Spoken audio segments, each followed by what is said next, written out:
We're live.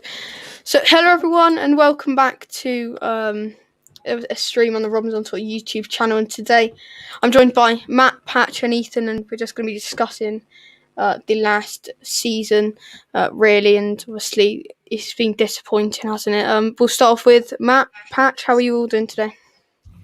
I've been very well, thank you, Ben. I've been down to the harbour side and visit friends of the podcast, Gert Wings. So I'd highly recommend anyone looks those guys up because they do the best chicken wings in the Southwest. So I've had a good morning, a good feed. I took my son, who's 3.5, took him to his first ever football training. So that was an emotional time. But yeah, he really enjoyed it. So we'll be venturing back. So yeah, a good day so far, Ben. Thanks. Which team was that, Patch?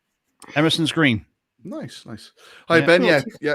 All good, mate. I had a lie-in. I've got up. I've started to decorate my bedroom in terms of I put masking tape round, ready to paint tomorrow. And yeah, all good. That's good. Ethan, you okay? He's gone. Yeah. It's good to hear. That's good to hear. But yeah, we're obviously today we're going to be talking about the last season where it hasn't been brilliant, has it? We obviously finished 19th, which has been very disappointing. But we'll start off if we can cast our minds back to when was it? Must have been around September time last year, the start of the season, and we obviously started off with Dean Holden. What was all your guys' thoughts on when Dean Holden did start off as manager, and you can see his first 5 as head coach on screen now? Matt, we'll start with you. What was your first opinions on Dean Holden, especially his first 5 as manager? Yeah, I guess I was slightly tainted by the fact that I think we were all under the impression that Chris Hughton was well in the running for it. And was someone that I actually wanted for the job. Nothing against Dean Holden, but in all of my years of following City and generally within football, appointing a number 2 of a failed regime, which in effect is what happened with Lee Johnson, never really works out. So it was, I think Dean was always on a hiding to nothing from the start. Really, really nice guy. I'd met him a few times and I really liked what he said. I thought that the early season, sort of the announcement with Mark Ashton and John Lansdowne talking about the rigorous process and what a great human Dean was, again, I don't think really helped Dean, ironically, because I think, fans want a football manager that's going to do it on the pitch. So I was disappointed with the appointment, but you couldn't argue with the start in terms of the results, not necessarily the performance. And we had an absolutely cracking start, the best start in however many years. And then it all kind of went downhill from there, really, didn't it? We didn't play the best of football under Dean, despite what he'd sort of promised in terms of attacking 3-5-2 football. And I think it got to the stage where it was only going to be a matter of time. But you also have to say the injuries absolutely curtailed what he probably planned to do. Yeah, definitely. Now I'll put it on screen here. Obviously, as you said, the start of his reign as City manager. You see the first month of September, only that one loss now to Aston Villa. Patch, do you think a few City fans did get a bit overconfident with that? Obviously, first month in charge, and we were up first and second for the majority of that. City fans don't get overconfident. Well, in fact, they do all the time. Yeah, I think you do. You get carried away. 4 wins on the bounce, and you think, what's the problem? Dean Holden, maybe he was the man, but it's all about the season. It's 46 games.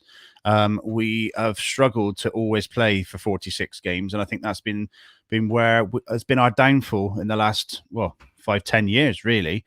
We've had that year-on-year improvement under Lee Johnson, and I think it was the right time to twist when we had that slight backward step. But yeah, with Dean Holden taking over, as Matt said, no one really expected it, if they're honest.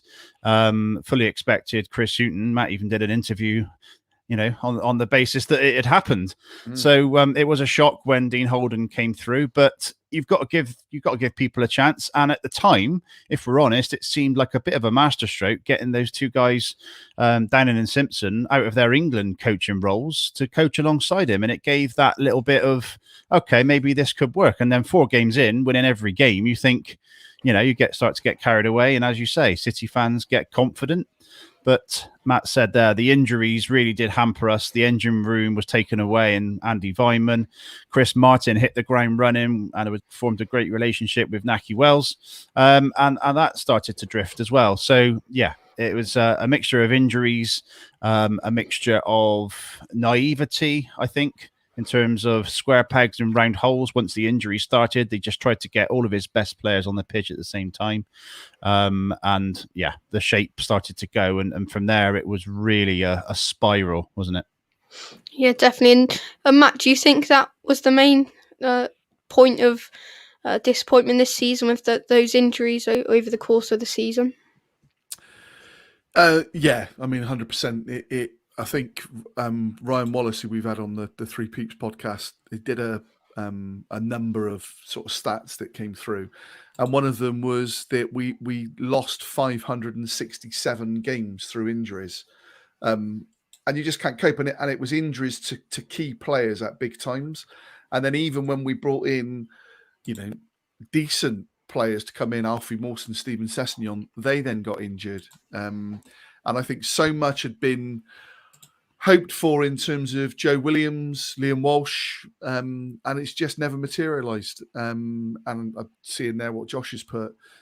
He's absolutely right. We did. I think I don't agree, Josh, in terms of Coventry being a poor side, and I think this end of the season showed that. I actually thought they were the much better team that day, Coventry, and we got away with one, and that was despite scoring in 40 odd seconds through Pato. But yeah, injuries played a massive part in our season, and that's why. Everybody's been calling for an inquiry. That's why the medical team have all sort of, well, not completely disbanded, but they're head of performance. And you just can't, you're never going to be successful if you have 13, 14 first team players unavailable. You're just not. Yeah, definitely. And I'll just put on the screen now. Wait, if I can get it up. Give me a sec. But I'm going to put on screen now the team we did start against that Coventry game on the first game of the season. And let me just get it up. Do you think, Patch, if we had that squad for the majority of the season, do you think we would have maybe finished higher than we actually did if we did have likes of Patterson, Weimann for longer in that season? I think we would. Yeah, undoubtedly, we wouldn't be finishing where we finish now. I still think we may have fallen adrift of the playoffs because Dean Holden, this is his first real managerial role. The challenge. I mean, the question I asked Dean Holden at the start of the season on Points West was, "What are you going to do differently to see us through to the end of the season and not drift off like we have done in previous seasons?" And he didn't really give a great answer, to be fair, but I think with that squad and with the support that he had, and obviously he was learning lessons as he went, really, I think we were finishing the top half undoubtedly, because we've lost a lot of legs, a lot of people who actually are playing in their positions, and as I said, people were playing out of position, learning on the job, which you can't do in the Championship. So yeah, undoubtedly we'd be in the top half from me anyway. Yeah, definitely. And as the season went on, going into the likes of October, November, we had that poor run of form, didn't we? With obviously drawing to likes of Barnsley, Swansea, losing to likes of Middlesbrough at home. Do you think that's when our season did start to dip away, Matt? Yeah, do you know, it's interesting, Ben, that Barnsley draw was the Callum O'Dowda penalty, wasn't it, in the very last sort of kickings of it, and it was from that point on really where our form did sort of drop away. We lost the next game. I think Taylor Moore gave a sloppy back pass away, and Saville scored for Middlesbrough, and then we just struggled. We had a draw against Swansea, which wasn't great. We lost to Bournemouth, but they again were really a much better side. And then we got, unfortunately, me and Patch were able to go down and watch the Norwich game in between, and it was, men against boys. And I know Norwich won the league at a canter, but the distance between the way Norwich played, the football, the players, was shocking. But, and Josh is making another good point there. We started out, we had Andy Wyman playing, and he was such a big player in terms of the way we wanted to press and counter attack, and it just had an impact. But yeah, it was really from that Barnsley game that the season then kind of formed the pattern that it did, didn't it? And I struggle to kind of remember following on from that a single game where we actually played really well. Maybe Middlesbrough away and Swansea away, but even Swansea away, Dan Bentley was heroic at times, and it could have been a completely different score. Thank God it wasn't, because that could make a huge difference, couldn't it? Mm. Definitely. And Patch, going into the, obviously, where we have struggled in recent years, that's the winter sort of period for Bristol, and you can see that in over December, January, especially February. Look at that. Well, January looked quite good there. January does look quite good, actually, doesn't it? With Preston and Millwall, Huddersfield, two as FA Cup wins, to be fair. Yeah, but then it's the February, which I think was the downfall for Dean Holden as well. Obviously, that 6-0 loss to Watford. Do you think that's when fans started to stop backing Dean Holden? Yeah, I mean, he was on a hide into nothing at the start of the season when he took over. I mean, it would have been an absolute masterstroke if it had worked, and we didn't pay all that money on someone like Chris Hughton, and it was looking rosy, as we said, for those first few games. But it is, as I said, it's a whole season that you're judged on, and when you lose 6 games on the bounce, I think the graphic just showed there, everything gets called into question, even if the fans aren't there. If the fans were there, it'd have been absolutely toxic, because I don't want to say nobody wanted him, but in theory, it would have been directed not at Dean Holden. It would have been directed at the people that appointed Dean Holden and put him in the firing line. You don't go into a work environment, a professional environment, and get put forward for a senior manager role unless you are ready for it. And Dean Holden wasn't ready for it, so it was a bad appointment, and someone who I wish the very best of good luck to in the future. And I think he will be a good manager, because let's not forget, fans fell in love with him because he was straight talking. Yeah. He really said what he thought. He went down the pub. He mixed with the fans. He was a man's man, if you like, in terms of the relationship that he built. And I reckon he would have come on the podcast at some point this season as well. But it just didn't work out in the end, and the injuries were a big factor. But we were looking to progress and push on this season and get into the playoffs, and just didn't happen. Yeah, definitely. I'll get this the stats from that Watford game, and we had this a lot over the season, wasn't it? Getting battered on that shot to not creating enough chances. Would you agree with that, Matt? And that was another point of downfall, not taking enough shots, not creating enough chances when we did have the chance. Yeah, I mean that game was an exception, and you've got to bear in mind as well that Watford had just dropped out of the Prem and have obviously gone back up. I never pay too much attention to possession stats because there's lots of games where you can be the much better team but not have the possession, just the way you set up. But you're bang on, Ben, in terms of our shots on goal, shots on target throughout the season were just shocking. We were almost surprised when we actually did have a couple of shots in a game, and it became really, really dull to watch. There was no attacking intent. I know a player that Patch likes a huge amount, Nick Eliasson, losing him and not having that width, and losing the likes of Callum O'Dowda through injury would give you that width. It was all very, very much the same. We were going through the middle, and Josh is absolutely spot on. Yeah, we were bottom of the expected goals table by some way, I think, Josh, and also actually in terms of conceded as well. And I think that's the thing with it, Ben. If you look at it, we got outplayed in games by Rotherham and Wickham, whose budget would have been chalk and cheese to what we pay. I would imagine we had probably 2 or 3 players earning more than their entire squad a week. But yeah, absolutely. I think that was the disappointment with Dean, and I echo everything Patch said in terms of the way he came across. I actually probably the most disappointed I've been with it not working out for a manager, because he just was a really, really nice bloke. He's been through some trials himself.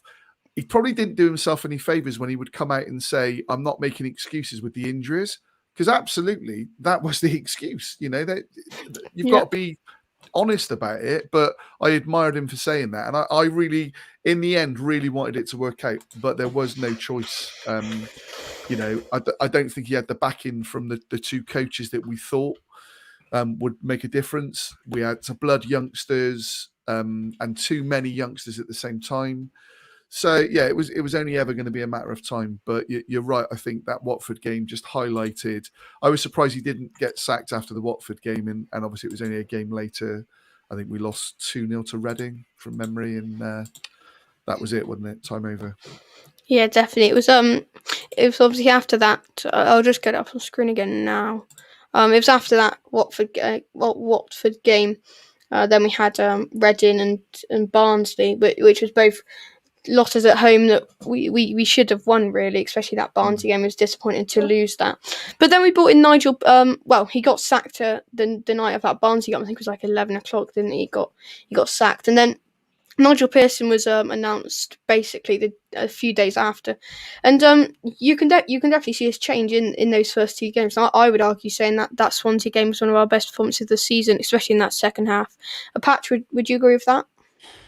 Yeah, I was actually a bit angry about the Middlesbrough game, because I just thought, where has that performance come from? How can they suddenly do that to a manager?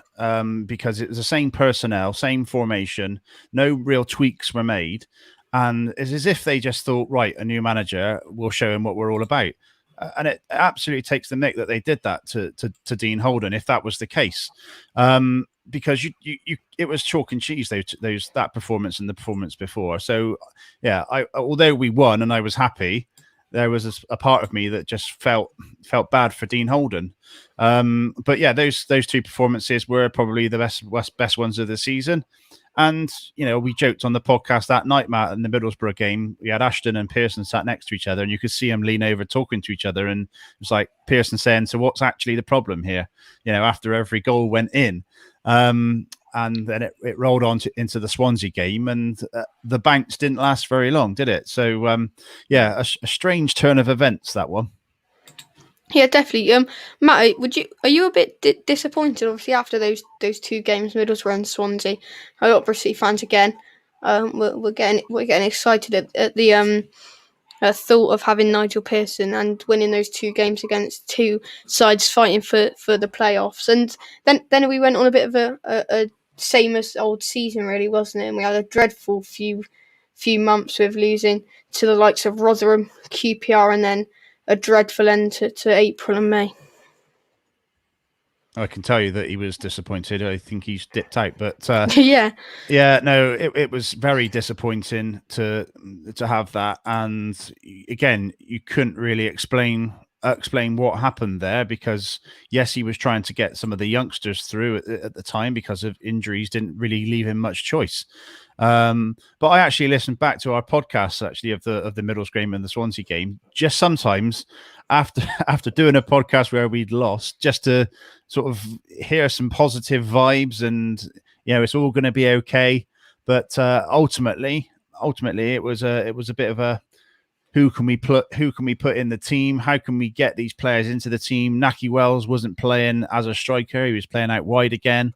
So yeah, it was a lottery as to who was going to show up, who was going to play in what position, and ultimately that was for me the main issue. And obviously, great to see all these youngsters coming through towards the end of the season, but they would usually have played a few games in the lower leagues before they get put into the first team, and they were all quite green in terms of and that sometimes is exactly what you need.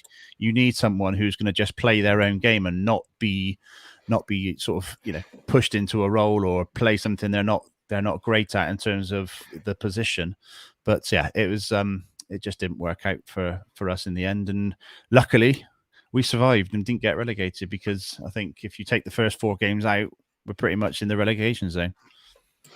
Yeah, definitely. We'll go and have a look at April and May. But as you said, do you think if if that did carry on and maybe we did lose some of the games, we did end up winning the likes of Huddersfield and Preston, Birmingham as well. Do you think we could have maybe just about survived the drop, maybe even gone down if we didn't win those games?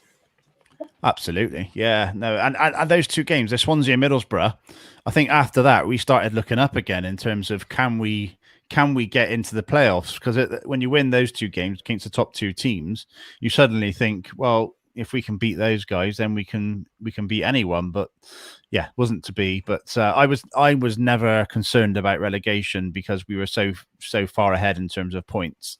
But even with like 6 or 7 games to go, I can remember Matt sort of saying that he was still a little bit concerned about it.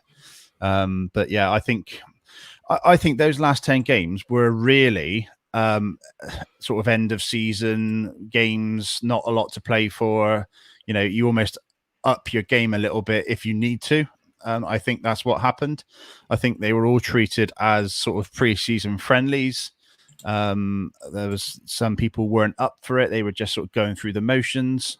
And I think that's what led to some of those results, to be fair. I think if we were in a relegation battle, I just think they would have gone up at least 1 or 2 gears from sort of 3rd up into 4th and 5th just to keep us up. But yeah, it didn't. It really did peter out, didn't it? Yeah, definitely. And out of the last 8 or so games that are on screen at the moment, obviously the Luton one does stand out with going up 2-0, and then Luton coming back. I believe you and Matt were actually at that game. What were your opinions on that game after being there? We did. First half, we were at the ground that day, and first half 2-0 up. We were told that we could come to every game if it stayed like that, but wouldn't to be. So yeah, it was great to be down there and see a goal, and we obviously celebrated the goals and had our knuckles wrapped for that because we're in the press area going absolutely nuts. But yeah, it was great to see. It was great to have that little bit of joy. But unfortunately, as we've seen so many times over the years as City fans, it sometimes peters out in the second half. But yeah, no, it was quite remarkable, to be fair, to be 2-0 up and lose 3-2. But it's something we're not too it happens far too often. Yeah, definitely. Before we go on to talk about obviously this massive summer ahead, Matt, what were your thoughts on these last 8 or so games, and especially the likes of that Luton game, and the Millwall game that were very, very disappointing? The Millwall game was a shocker, wasn't it? And I think their goalkeeper called it out that our players were on the beach too early. I couldn't understand it in terms of a number of the players were probably still within Nigel Pearson's thoughts for contracts and didn't play like they were interested in getting contracts. So yeah, the end of the season just could not come quick enough because we were that bad. There was nothing enjoyable to watch. We talk about on the podcast that you're trying to find the positives, and there really was very little to be positive about. The strange thing with it was, Ben, and even with all the sort of guests that we had on the pod, nobody was really against Nigel Pearson. Everybody was still really positive about it because, again, they could see what he was trying to do and that he was being impacted by the injuries as well. So, but for me, I would say that squad and the performances, slightly unfair to say the squad actually because there's so many youngsters, but the performances were probably as bad as anything I can remember watching Bristol City. And we've been relegated playing better football than we were with this team. Yeah, definitely. And then, but I think let's go on to talk about the summer ahead because I'm not sure about you guys, but it's a bit depressing talking about this dreadful season really for 25 minutes. But let's go on to talk about the summer. We have had a few questions throughout the stream about the summer, so I'll have this one first. Oh wait, no, it's a bit further down. But it was something like who are 3 players you would like to see join Bristol City over the summer? Here it is. Patch, we'll start off with you. What would your 3 big signings be? Well, I don't know about names, but I think it's quite obvious that we need a replacement for Fami, a powerful, pacey striker who's gonna get us 10 to 20 goals a season, because I think Naki Wells playing alongside someone like that, he'll get 10 to 20 goals a season as well. So someone in the mold of a Sombalonga, but maybe a Sombalonga 3 or 4 years ago. Someone like Bradley Dack, I think, someone who's going to spray the ball around and have that drive forward and create that sort of momentum and high press. And also someone who's going to be a leader, someone who's going to grab all the players by the scruff of the neck, give them a shake and point them in the right direction, because that's what we've really missed this season. Callas is a captain. He leads by example. He's probably our best player, arguably, in the team. But he's not someone who's going to G them all up and get them all going and give them a kick and a shove when it's needed. So, and with Baker going, arguably another, we need a centre back as well, someone who's going to have that relationship. We need another Adam Webster. It's never going to happen, but someone who is able to bring the ball out of defence and work well with Callas and develop that understanding. So that's the type of players that we need. And I'll defer to Matt really for who the names are that fit into that mold, because he keeps more of an eye on the Championship. I focus all on Bristol City. Yeah. So not Bradley Dack, because he's out with a cruciate injury. I did say someone in the mold. I know you did. Come on. I know you did. The young lad from Blackpool's been talked about. Striker whose name's completely gone out of my head. Jerry Yates. Jerry Yates, that's him. Yeah. I think he sounds scored like, he sounds like someone from down the pub. He does, doesn't he? Yeah. But I think he's got 20 odd goals this season. I'll have look now his stats. I'm sure it's something like that. A game will be interesting, because if Blackpool come up, he may not want to move. We talked earlier on, the likes of Barry Bannon and Wes Morgan are being mentioned. Barry Bannon's one of those players that I think probably 70-80% of Bristol City fans, every time we play Sheffield Wednesday, say, why don't we try and sign him? And my worry is, are we signing him too late? But I've noticed that he played, I think, 46 games this season in a relegation team, but he's a quality footballer. Wes Morgan, 37. Yes, we want a leader. I'm not sure we want someone who's 37. That again, you'd expect that he's going to suffer with injuries and things like that, but that could be more with an eye from a coaching point of view. But you just don't know who's available. I'd like to think with Pearson's contacts that, we might pick up some Prem youngsters, a little bit like we did with Tammy. Yeah. And get, players like that might come in. I don't know too many players. There's the lad Dembele at Peterborough, but Peterborough have just come up. But with the players we've gotten rid of and the money that we're probably saving, although, I don't expect us to go out and sign players for big transfer fees. I think probably the money we can offer will be fairly decent in the Championship, but a lot of clubs will be shopping in the same market, won't they? So that's the thing, Matt, isn't it? It's you're competing with a striker. A 20-goal striker is like gold dust. Who was the top goal scorer in League One? Was it Johnson Clark-Harris? I believe so. Yeah. We were linked with him, weren't we?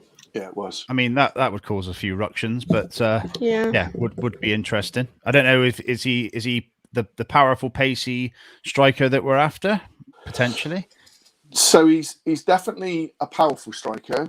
I'm not sure how pacey he is. I'll have a look at his stats as well. We've got Jerry Yates played 43 games this season for Blackpool, scoring 20. So 20 goals a season. Striker for Jerry Yates this season in League One. But yeah, I mean, what I don't want to see is Eddie Nketiah's name floating around again, because maybe third or fourth time lucky. But I think that ship sailed. But it's a great shout, Matt. How amazing did that work out with Tammy Abraham? It's something that that there's got to be a lot of strikers in the Premier League who are on the fringe or need to get in sort of the coming season, but. That's maybe what we need is that sort of young Premier League striker again to come through. It's that Johnson style. Clark. Yeah, it's that style. Go on, Matt. Johnson Clark-Harris played 45, scored 31 this season for Peterborough, and then for Bristol Rovers last season, 2 seasons ago, 42 games, 24 goals. Yeah, It's funny. I mean, it is a step up, isn't it? It's a step up from League One to the Championship. Definitely. We Because you said see all his teams before, it's like Coventry, Peterborough, Southend, Oldham, Rotherham, Coventry again, Rovers, Peterborough again. I mean, we said this about Liam Walsh on the podcast yesterday when we were discussing his release. We've never seen him perform in the Championship, and maybe that's what the reason was, or it might have been that he wanted too much money, because I think Swansea are after him now, and they could well be in the Premier League next season. But who remains to be seen. But it is a big jump up from League One to the Championship, and you've got to bear that in mind when you're looking at some of these League One strikers. So yeah, it's an interesting one, and we have to put our faith in Nigel Pearson and his scouting network, his recruitment network, that he's going to make the right signings, because we certainly haven't seen the right signings, majority of which in the recent times. Yeah, definitely.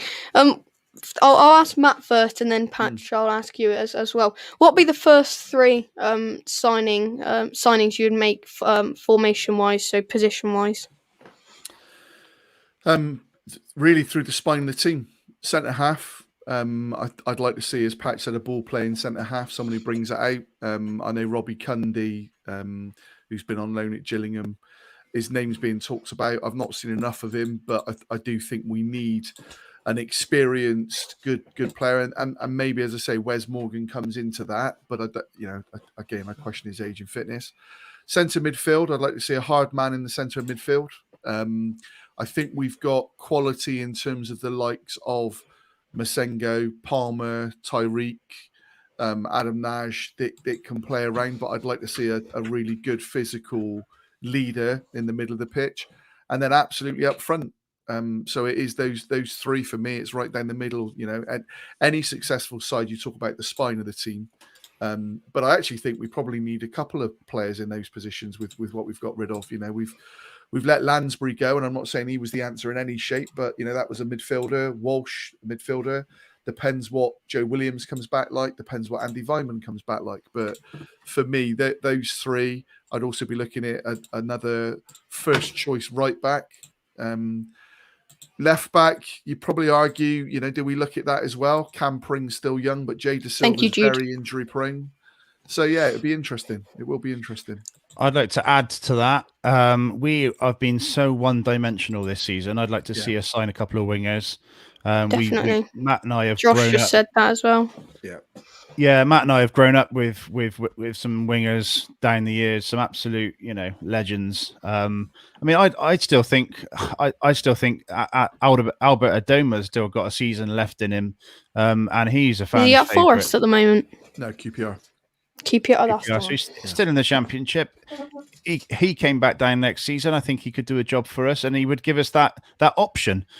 Selling Nicholas Eliasson for me was the worst decision, and I don't know who that was down to. Whether it was down to Holden saying that he's not going to play that system, but you've got to have an option. You put Nick Eliasson on the last 20, 30 minutes, he's just going to get cross after cross after cross in, and Zizou probably, if he's on the pitch, is going to put some of those away. So yeah, I would like to see a couple of wingers, a right and a left at least, which gives us that option and makes us less one-dimensional. Scott Murray. Yeah. Scotty Murray still plays 5-a-side with Patch. We can still do a job, Josh, believe me. And also, obviously, next Friday, you'll see him down there playing alongside me in the charity game. So, there it is. Look at that. Just by magic. I'm just gonna ask you one more question, then we're going to talk a little bit about that, and just what's to come on both the Three Peeps and Ramadan Tour as well. So finally, then on this depressing season, we'll end off. It's the only word I can think to describe it, really. But to be fair, Ben, you have to say as well, though, without this season and the pandemic, probably your YouTube channel, our Three Peeps podcast wouldn't have been. I don't think I would have started it. They are. Yeah, exactly. I mean, we were doing the podcast beforehand, but certainly it's brought some light to the darkness, hasn't it, for both elements? So yeah, definitely. 100%. So then finally, do you think this is a bit? I don't know if you call this a depressing question, but do you think this is the the most important summer and kind of do or die ahead of next season? Yeah, I'll let Matt take this because he said it several times. Yeah, 100%, Ben. I think, like your dad, although Dad's a couple of years younger than me, I've been following the City now for 45 seasons plus, and this is right up there in terms of the biggest. Maybe, in the really dark days, 82. But I think because it's, we've talked about it, it's a reset, a reboot. He can bring in the players that he wants. Hopefully, can reset a style of play, and I think that's a really key thing, and it's something that we've talked about quite a lot on the podcast. Is we've got no real style of play. If anyone was to describe Bristol City and what are they, what way do they play? You've been on a couple of podcasts, Ben and Patch, the same. Fans of other clubs asking us, how do you play, what style? I couldn't tell you. I couldn't tell you our preferred formation. I couldn't 90 tell minutes you. of boring football. Well, but that's the truth, isn't it? Yeah. That's probably, yeah. As sad as it is, that is the truth. Yeah. So I think it's an absolutely massive summer. I think we've got a good appointment now in Richard Gould for the CEO. I hope we look at getting someone in from a recruitment point of view, a football recruitment specialist. And I hope we also bring in additional coaching staff, let alone medical staff. So, yeah, I think this, from where we still want to get to, this is huge, because you can't afford to get relegated. And I know that Hull have got promoted again, having been relegated, but it's a really difficult league to get out of League One. Yeah. I think you've got Hull, but then you've also got the likes of Sunderland and Ipswich. Exactly. Yeah. Yeah, exactly. I think that Ipswich again not even making the playoffs this year. So then we'll give Patch a bit of speaking time then. So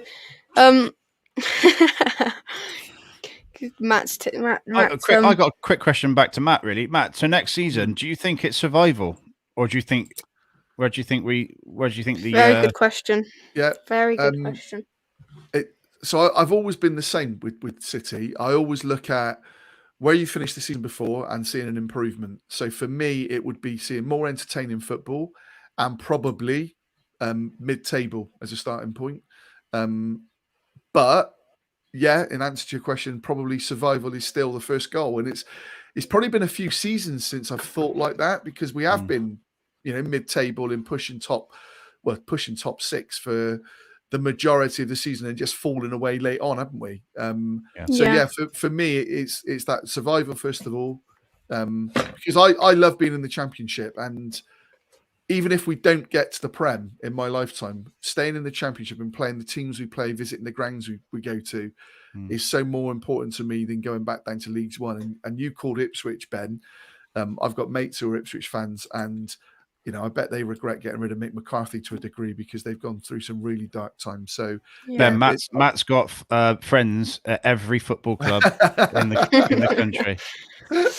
I'm just trying to think. I've got quite a few. So there you go. But... And I've got a few years on you, mate. So yeah.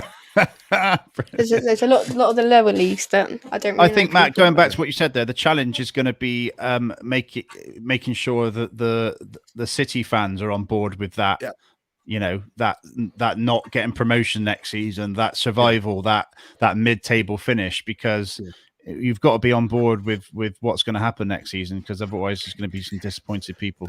The funny thing is, Patch, our view is probably different to the likes of Ben and some of the guys that are listening in now, because I think that the expectation from the younger fans is far greater than it is from our point of view as older fans. We've been through a lot of dark times. We've spent a lot of time in the first division. So, yeah, for me, if we end up pressing for a playoff place, brilliant. But I'm not expecting... Nigel Pearson talked about Premier League in 3 seasons, didn't he? And I kind of balked at that a little bit, because it came back to the Lee Johnson in Europe in 5 years. And I thought, oh, Nigel, really?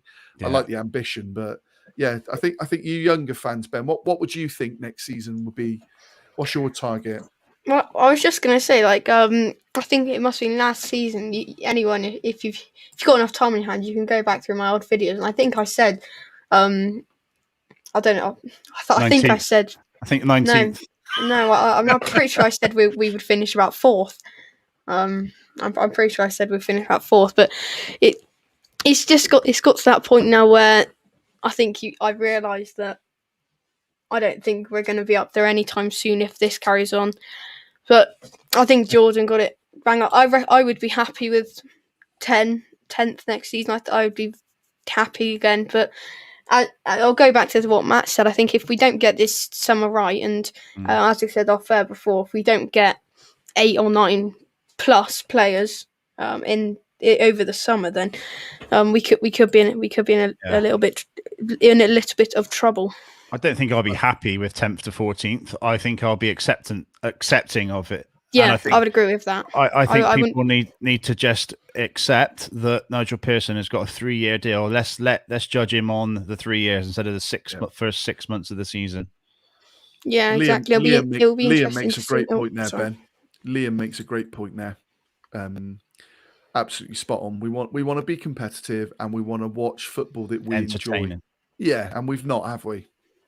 No, and my dad was saying, like, I just think this season he hasn't watched too many games because he said he's got bored of it, and I expect Matt and Pat, you both know people that aren't renewing this season because they just got bored of it all. And my dad just said because there's been I can't remember.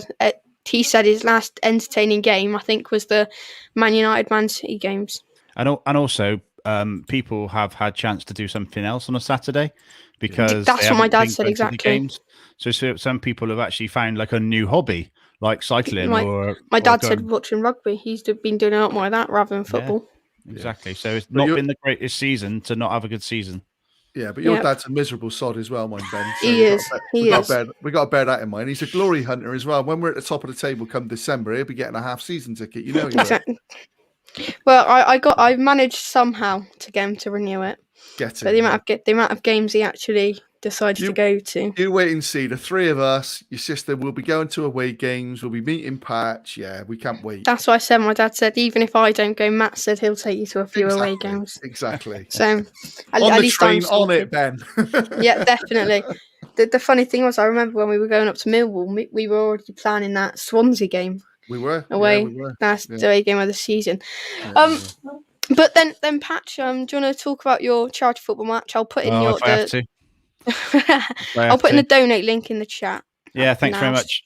So if you don't want to donate, as you know, Nexus are our bonus show sponsors, and as part of their sponsorship of the Bristol City Shorts, they were sort of given the opportunity to have access to the pitch, and we chose to raise money for Children's Hospice Southwest 30th anniversary of the Children's Hospice Southwest. So some much needed money for those guys. So yeah, Tour Life, who are also Brand Life, they've also done some work with the club before, our sponsors.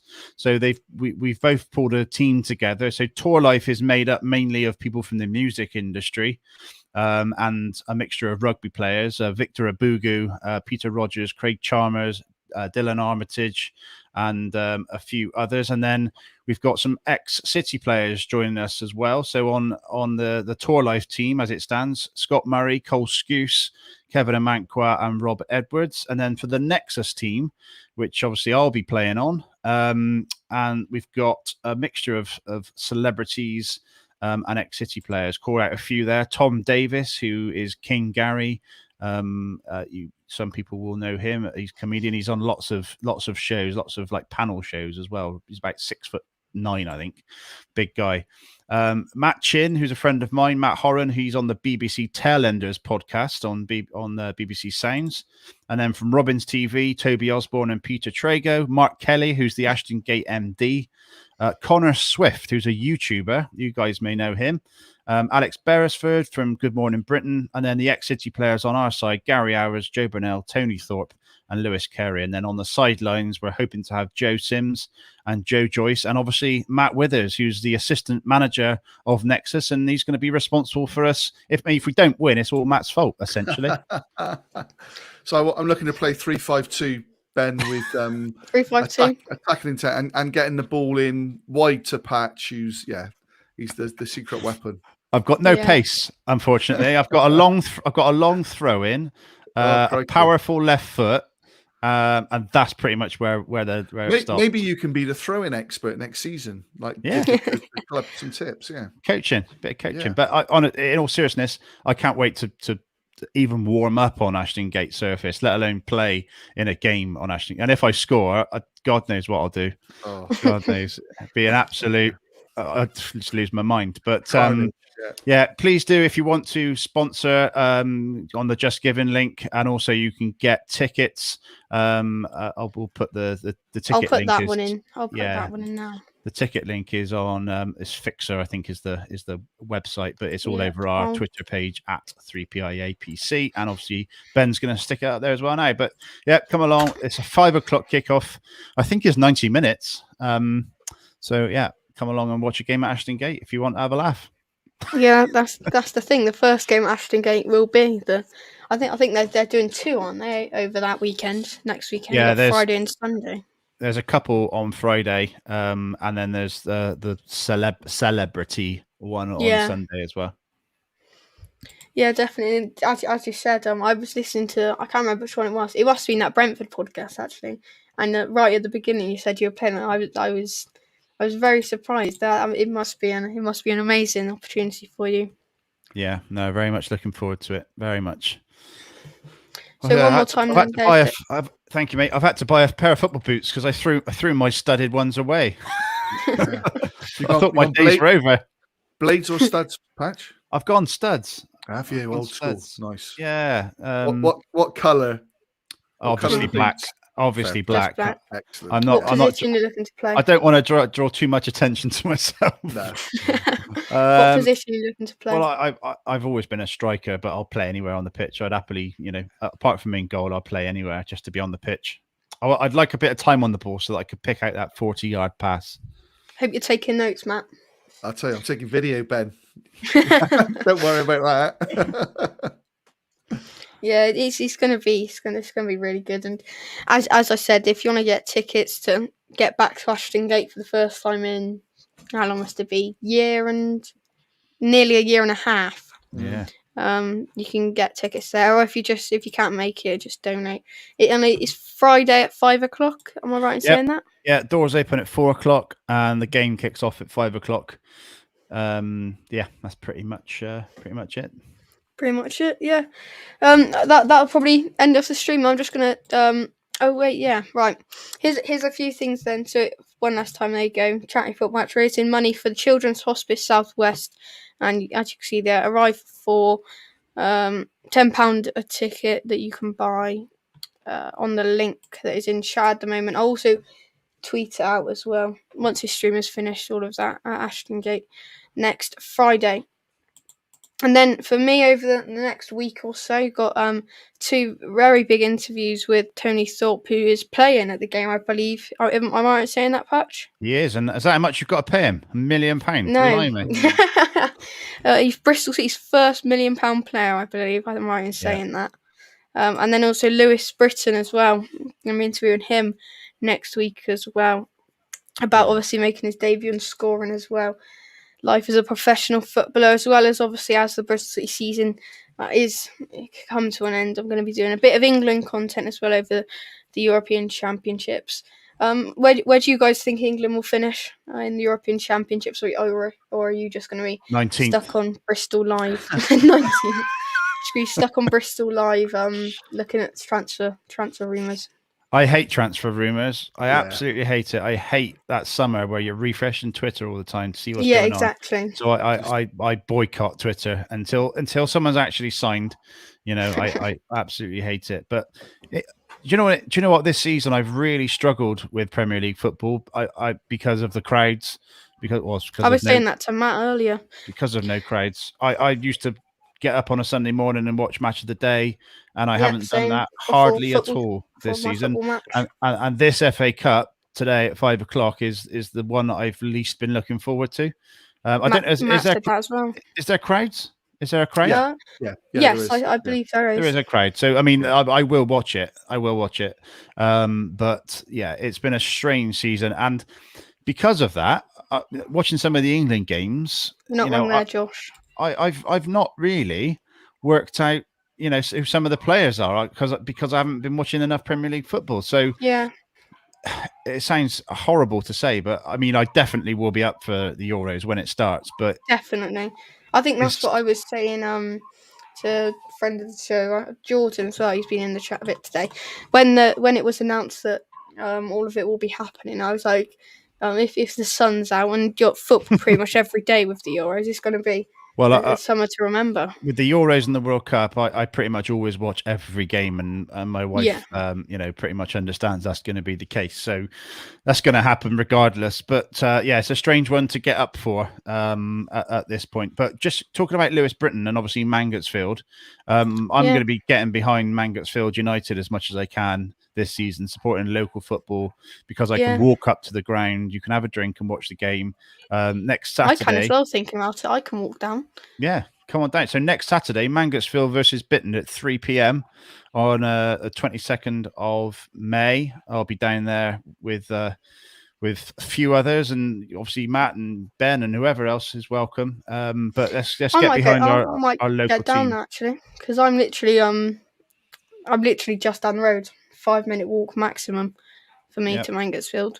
That's why I said when Lewis Britton was talking about it, I said pretty close to me. Crazy to think he may even be there himself.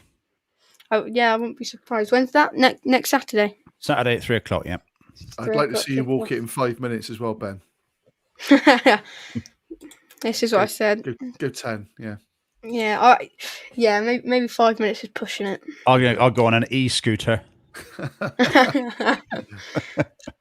My dad's not a fan of them. He's not a fan of e-scooters. I'll probably just walk down if I can go. Might even see you down there, Patch, if I do end up going. Absolutely. Just after your day after your game, actually thinking about it. It's day after the game, yeah. So assuming I'm still walking, be signing a few signatures there. Yeah. I mean, if I don't get signed up after the game, maybe signed on by Mangotsfield. You never know, do you? Yeah, maybe he's even playing. I'll be looking forward to see Holden Magnuson throw from Patch, please. Next Saturday. I have to wind up the arms a little bit. I'm going to start that on Friday, Ben, when he's coming up for the throw. If I don't see that, I'll be disappointed, Patch. Sorry, I will be disappointed. I need a good run up as well. I mean, I don't know what the sort of run up's like on the touchline. Yeah. Just see Patch at 3 o'clock. Just probably put my pitch. I probably put my arm out of socket. To be fair, trying to throw as far as possible. Yeah. See the pitch behind. Just to think, you'll be playing on that pitch on Saturday, on Friday. Sorry, got to get there first. Yeah, on an e-scooter as well. Yeah, absolutely, all the way. Sponsored all the way. So yeah, raised a bit more, but yeah, I think we'll probably end the stream now. We'll be going for about an hour. But here is once more time. Then you got the charity. Is the Children's Hospice South West, and I'll put the link on the screen one more time. Also, if you want to go over to my Twitter, BenMeBCFC, I'll tweet straight away after this. All the details you need to if you do want to donate or buy tickets. But yeah, that's the end of the season. Long, tiring, depressing. Hang on, we got a good point from Mark Pratton. I don't know if you want to put that one up on the screen. Thank you, Mark. Appreciate that. Yeah, it has been. I know I've tweeted a few times about it, but every time after a match, and I'll say it one more time, depressing match. It's good to hear an hour or so of you guys talking about it all. Did we come out on top on your vote, Ben? Let's check that actually, because I did do that, didn't I? I'll check it one more time. I mean, after the depressing game, it's basically me talking Matt round. Off the bridge. Yeah. I'm glass half full, Matt's glass half empty, or whatever the analogy is, and then the person who's the guest, is always someone who's probably on the fence. So it works out quite well. To decide. Thank you, Josh and Mark, as well for that. But let's have a look at this. It would be disappointing now if you guys don't win it. I was going to say we have to stop the streaming, especially if we're on the show. I think our friend Dr. Dean said it might sway the vote that we're actually on the show. Let's not have any because of that. Then I'll get it on screen now. Then player of the season is Dan Bentley. Would you guys agree with that? Who would your player of the season be? Dan Bentley. Bentley. Yeah. Is it 100% 000? 100%. Young player of the season. Backington came out on top of that one. Agree with that? Well, I think Semenyo was. Semenyo. I would have gone Semenyo. Yeah. Yeah, I did put another because obviously you can only do 4 on Twitter, but both going for Semenya with that one. Yeah. Moment of the season. That's a I bit probably harsh, isn't it? gone. Yeah, I would have gone Nigel Pearson being announced. Yeah, it me. is a bit harsh. I think the away game at Middlesbrough, because it Oh, was well, just that's a good one as it well. was just a shock win, a shock performance, a shock performance, as in that they were all 7s and 8s out of 10 from being 3s and 4s out of 10. And it was against Colin Warnock. And it was against Neil Warnock. So yeah. So no, I've taken off the screen now. Podcast of the season. I had 4 categories, and that was other, One Stream in Bristol, BS3 Talk, and 3 Peeps. So we'll start with the least votes. That was BS3 Talk, 15%. Doubling that was One Stream in Bristol with 30, and that's 3 Peeps coming out on top with 40% of the votes. Brilliant. Wow. Thank you, guys. So I think 40% of the votes, and I would say that's well deserved. What do we win, Ben? What do we win? You win. A round of applause. Good touch, Ben. Thanks very but yeah, much. I think that's going to be it then. Thank you both for joining me today, and Matt and Patrick both. My pleasure. For the help this season, and thank you all for watching this season. And obviously, I'll be back with the interviews next week, as well as England content starting up as well next week. You guys got any plans over the summer for 3 Peeps? Or are you going to be taking a break during the Euros? I don't think I'll take a break. Got to keep these wheels moving. So we've got keep that 40%. Keep that 40% on board. Yeah, we've got Tommy Conway next week. So you're doing Lewis Britton. You do Lewis Britton. We'll do Tommy Conway. I'll ask Lewis if you come on your one as well. Get him to come down to Mangotsfield, and we'll do one pitch side next Saturday. Definitely. But Matt, I'll ask him if he's going down. We've spoken about doing like a bonus show style walkthrough of the England games, haven't we? So I think we may well do that, and we can do all the usual segments of the starting lineup, the minute by minute. I think I'm going to do that as well. With I'll probably do either vlogs or watch-alongs, and just keep the content going over the Euros. And as I said, it's probably the most exciting thing we've had in over a year, really. Isn't I don't think we can do watch-alongs because the language probably wouldn't be broadcastable, but it's something that we did one game actually, Matt, didn't we? The Cardiff game. We did. We were pretty good. I have to say, it makes you appreciate what it's like to comment on games, because you're so. I suppose it's different when you're a fan compared to it's your job, but as a fan, I'm kind of trying to watch it and not really want to talk about it so much. So yeah, that's what my dad does whenever I try and do anything. He's like, "Can you just shut up and watch the game?" Good old Mido. I've just got a question, Pash. Don't know if you'll know this, but from Ethan as well. He's just said, how much are the Mangotsfield tickets? I think they're £10, aren't they? I don't know. They used to be. I went down once, I think. I'll try and have a look now. It'd be a maximum of 10, but I think it's probably five for kids. Not much at all. Not much at all. And it's not a league game as well, so it might even be £5, I reckon. Yeah, not much at all. Yeah, I think they're doing this sort of lockdown cup.